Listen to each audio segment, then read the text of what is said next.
दोस्तों बता दूं कि फिरोज सिर्फ इंदिरा के पति या नेहरू जी के दामाद ही नहीं थे।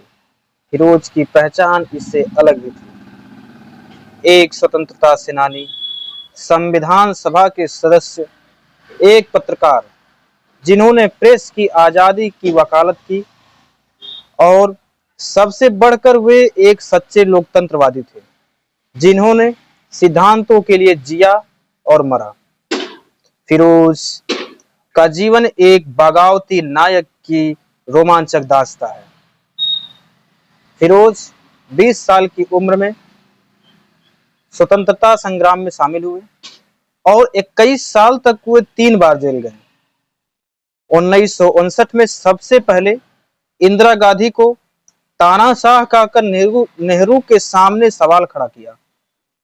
वो पहले ऐसे नेता थे जिन्होंने संसद में जवाहरलाल नेहरू को घेरा और उनके वित्त मंत्री से इस्तीफा भी लिया।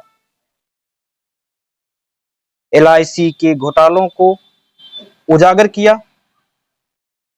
आज जिस प्रेस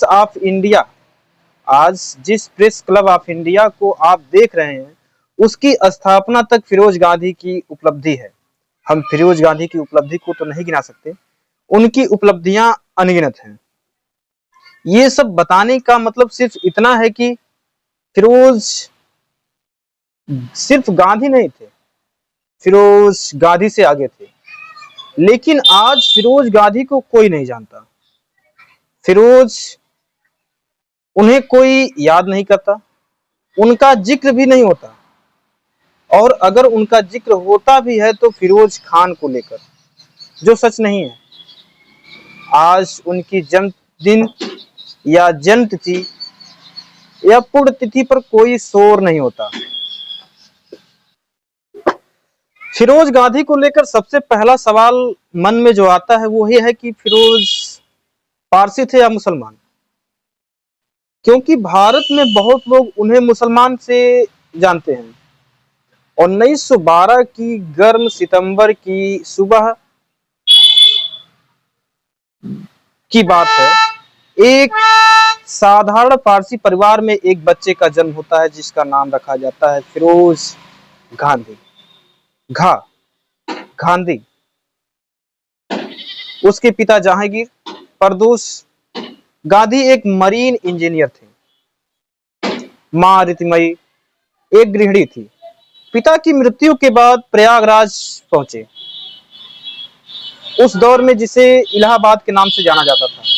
लेकिन यहीं से इनके जीवन में एक सवाल उठ गया कि वो मुसलमान थे या पारसी। ये भ्रांति आज भी सोशल मीडिया पर भटकती है। अक्सर कहते सुना जाता है कि फिरोज मुसलमान थे, जिन्हें इंदिरा के शादी के बाद महात्मा गांधी ने सरनेम दिया था ताकि राजनीतिक तौर पर नेहरू या इंदिरा को समस्याएं ना हो। स्वीडन के लेखक बर्टिल फ्राग अपनी किताब में लिखते हैं कि किताब का नाम है फिरोज गांधी या नहीं, फिरोज गांधी द फॉरगॉटन गांधी में लिखते हैं कि फिरोज का सरनेम अखबारों की गलती से गांधी हो गया। कुछ इतिहासकार मानते हैं कि फिरोज ने महात्मा गांधी से प्रेरित होकर ये नाम आजादी की लड़ाई में अपनाया। जो भी हो, सरनेम साए की तरह चिपका। धन्यवाद।